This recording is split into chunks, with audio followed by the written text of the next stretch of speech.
Welcome back, everybody. It is Thursday, so time for Talking Kids with Dr. Caitlynn. Lexington pediatrician Dr. Caitlynn Iddings is with us, as always, this morning. Glad to have you here, Doc. Thanks. So we're going to talk about flu season.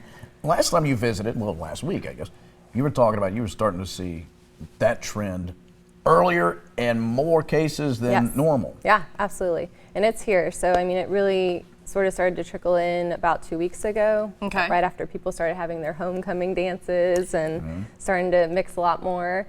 And it's been sort of the predominant theme over the past week, I'd say. We've had an explosion of influenza A cases. Oh, wow. Yeah.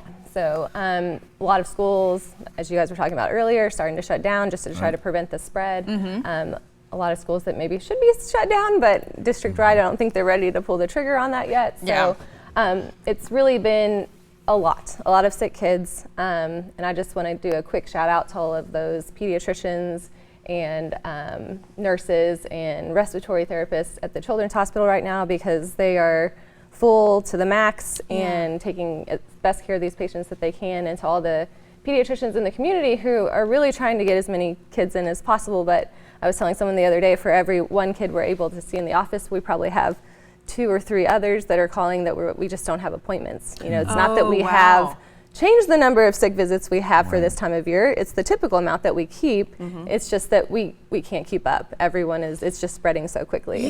So when do you go to the doctor? Yes. Or when do you go to the emergency room? How bad do the symptoms need to be? If you're suspicious that my child has the flu, how do I make that determination? Yeah, and so we talked about this with RSV a little bit last year. Like, most kids are going to do just fine. They're going to be sick for a week or so, and then they're going to be fine. You will have that 2% that will get very sick and need emergent care or need to be admitted to the hospital. But even with the flu, if you're an otherwise healthy child over the age of 5, we don't consider you to be really high risk for complications, which means you are going to feel bad. You're going to still have the high fevers, the body aches. You're going to look awful for 3-4 days. But then most kids are going to recover just fine. That fever's going to break, and they might keep a little bit of a cough and some fatigue for a little longer, but they're going to really do, most of them, just fine. So unless you're worried that your kid is not improving, let's say they're on day 5 of fever, that's never really normal even for flu, for fevers to proceed for 5 days or longer. That would be more concerning, that they could have set up a secondary bacterial infection such as pneumonia,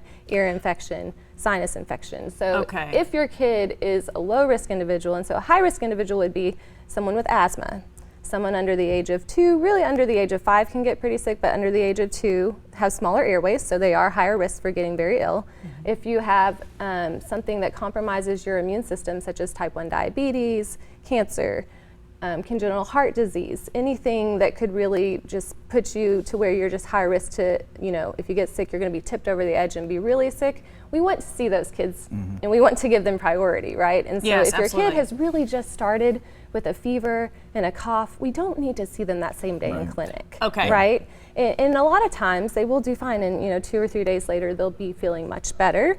But if it persists, we really do want you to get in, but we want to try to save those spots for the kids who are the sickest and the highest risk, right? Some good information this morning. Be advised, flu season, as she said, is upon us. That is for sure. Dr. Caitlynn, thank you. Absolutely. Appreciate you. Thank you.